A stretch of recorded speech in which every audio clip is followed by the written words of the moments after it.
we sleep. We will find you acting on your best behavior. Turn your back on Mother Nature. Everybody wants to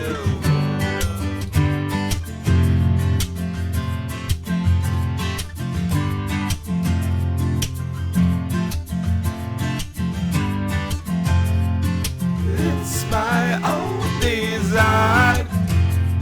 It's my own remorse. Help me to decide. Help me make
everywhere I go.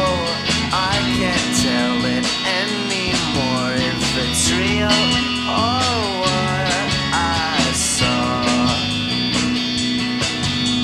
Relax your faces, paint your soul.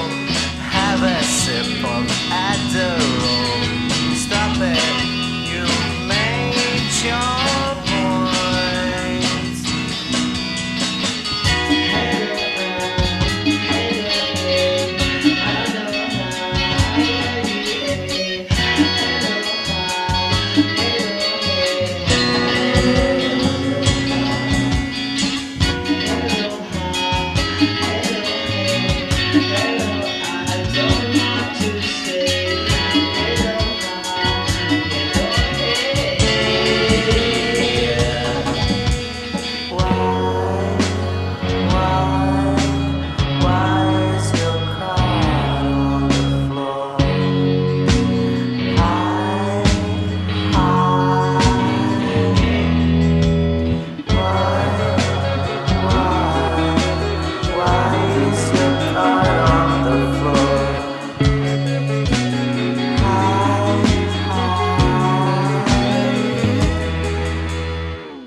Everything seems kinda different. Okay with me. Since you've been gone. Different. Since you've been gone away, I sing this song for a better day, for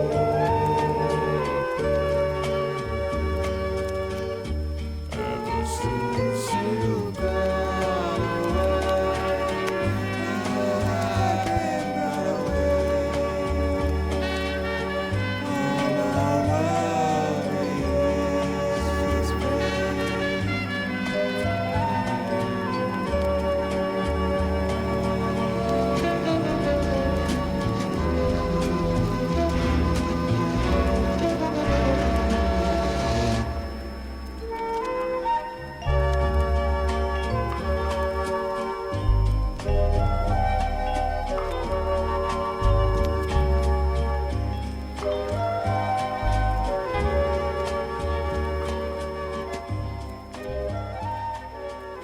seems kinda different.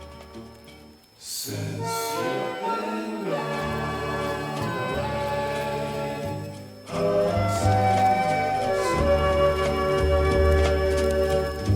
for a better day, for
wants you back again.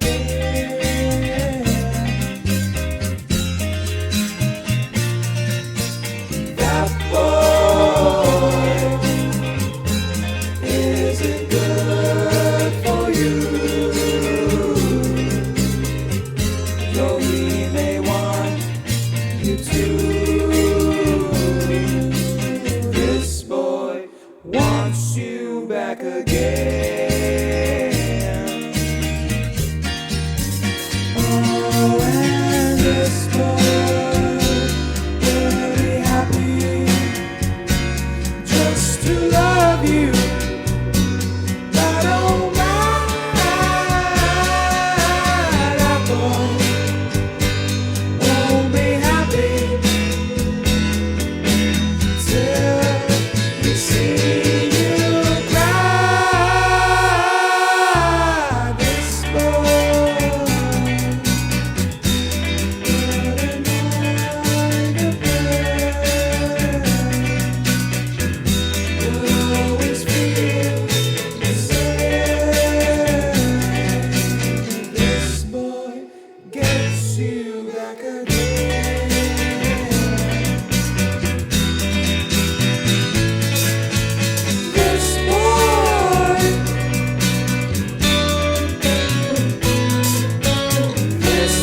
then there's also substances where you're actually...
Cold-blooded, she hopes it works if she pretends.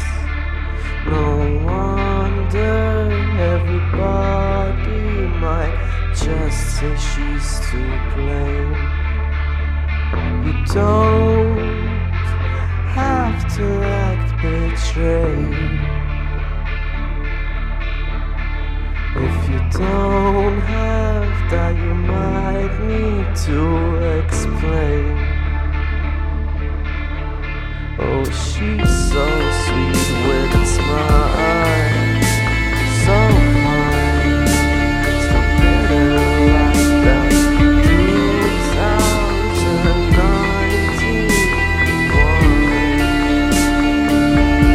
one. Oh, she's so sweet with her lies, sometimes better like that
So what I want to do in most of the lecture is sort of take you through a number of sort of methodological approaches to how you can refute arguments persuasively.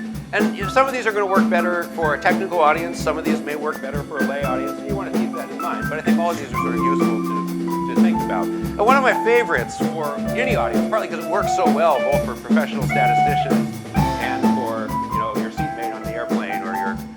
grandmas at the Thanksgiving table, or whatever it is this approach of reductio ad absurdum. And the whole idea with reductio is you want to show that an argument's methods or assumptions lead to ridiculous conclusions. So say, okay, you argued this using these methods and assumptions, and you got to your conclusion that seemed reasonable, but I can use those same methods and assumptions to get to ridiculous conclusions. And that means your argument is suspect. Let me give you a couple of examples. So this is one of my favorite examples of reductio. This is a paper that was actually published in Nature, top scientific journal, I think in 2004. And what the paper does is it looks at sprint times, full metal winning times in 100 meters, 100-meter dash in the Olympics from every 4 years. And they plot out these values for men and for women. And they notice that, wow, we can actually fit these values in a linear regression. And that turns out to be a good way to fit the data since 1900. And then they say, well, if we fit it with a linear regression and then we extrapolate, you'll notice that by 2056, we have a very interesting event where women are now actually running faster than men in the Olympic 100-meter finals. And so that's the content of the paper, and it was published and so on. There was a flood of responses to this paper. A high school class in Texas did a beautiful job of refuting the fundamental argument here. But the cleanest and clearest and simplest way of addressing this was a gorgeous reductio that I'll show you. So here it is. I'm going to read it. Sir, Tatum and colleagues calculate that women may outsprint men by the middle of the 22nd century. They omit to mention, however, that, according to their analysis, a far more interesting race should occur in about 2636, when times of less than 0 seconds will be recorded. So it's not necessarily ridiculous that women will be outsprinting men at some point, but it's obviously ridiculous that there'll be negative times recorded in the Olympic 100-meter dash at any point. And so what this is pointing out is that this model that they're using, taking a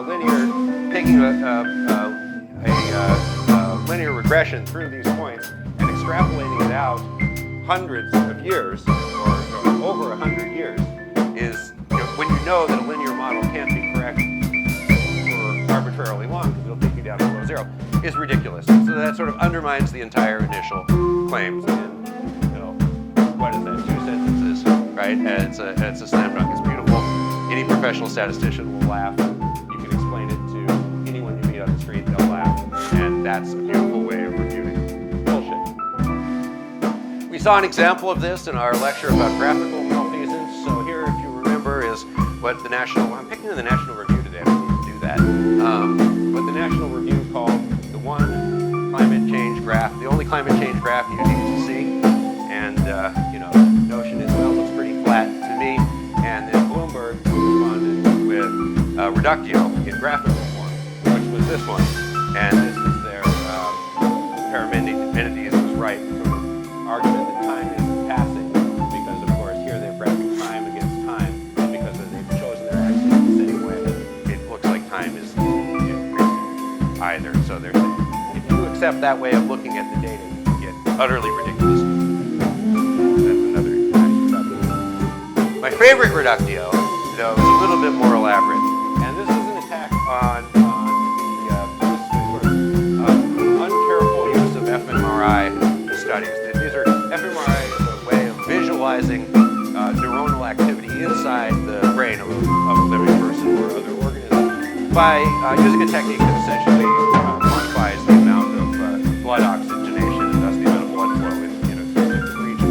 And so, you look at a picture like this. In this case, we've got these regions are regions that behave differently in the brains of schizophrenics versus the brains of normal people with neurosis. And so that must be saying something about why schizophrenics are different. They're a different part of their brain for this task. The problem is that these algorithms often have a huge number of false positives. There's been a lot of sort of technical arguments written about this. And in fact, there was an interesting example of going wrong in science predictions that caused people to report much higher confidence values for years than they actually deserved. That was discovered last year. So everyone sort of had this sense. But anyway, these often generate these false positives. Now you want to make a really convincing pace of that maybe even allows you to, as a layperson as well as a scientist, without getting into p-values and von Braun corrections and all of this. And so how do you do that? So I guess the consequence of this, of course, is that a lot of these claims that are being made about regional brain activity may be bullshit. So you want to make this argument. How do you do it?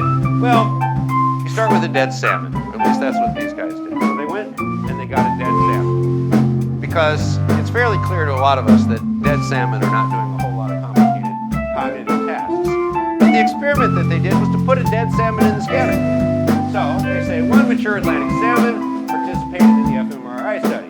Salmon measured approximately 18 inches long, weighed 3.8 pounds, and was not alive critically at the time of the scanning. It's not known if it was male or female, but we don't think it matters because it was dead. So they start out with something patently ridiculous. They're going to put a dead salmon in the scanner, see what it's thinking about. And then they do something really, continuing with the sort of humorous reduction. They ask it the same questions that a lot of human psychiatrists and psychologists are doing. They show it these pictures of humans in emotional circumstances. And I know one of the authors, and they actually did ask it. The salmon was asked in terms of which emotion the individual in the photo must have experienced. So they really got the picture. They really did ask the dead salmon to do this, which is delightful. And the dead salmon is marvelous. In fact, the dead salmon, if you compare neural activity in salmon, distinguishing these human pictures of humans with their emotions versus the dead salmon is thinking really hard right there, and then also actually down here in the spinal column, that part of the spinal column is also really, really hard as well. So what these guys have done with the paper is to, well, they put it in their work. Either we stumbled on a rather amazing discovery that post-mortem technological cognition, or there's something of a soft regarding our undirected approach. In other words, this is a technical method. Find part of the dead salmon's brain that's thinking hard and trying to there may be something funny about that. It's a lovely production. What we conclude is that the android time period may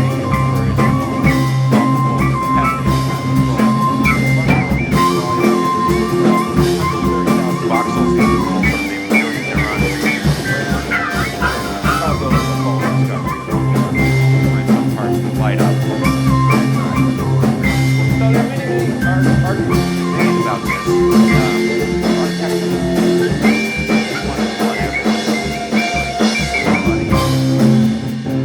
And that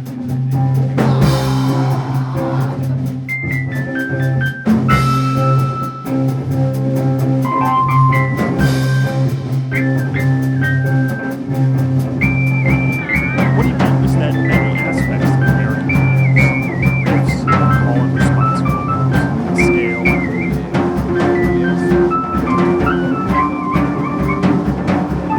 all of these existed in traditional North African music for centuries ago, long before the forced migration of slaves to the Americas.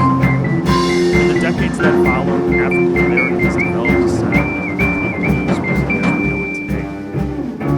From it would come jazz, rock, R&B, and so much of modern music. But meanwhile, in Mali, Niger, and elsewhere throughout Africa,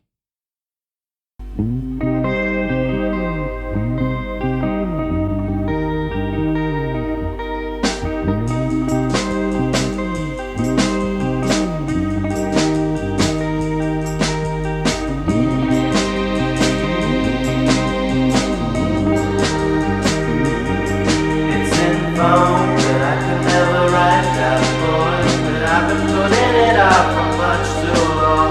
But right now I'm not sure if it's so. It's in ways that I could never be in that place, and I've been thinking about it for 2 days. But right now I'm not sure what's the taste.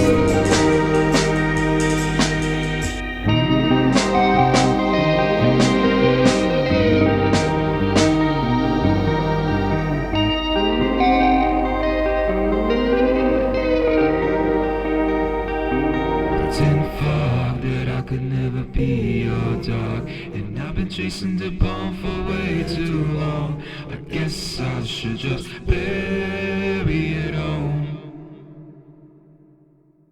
It's in nights, the ones I've thrown away for fights that I never won.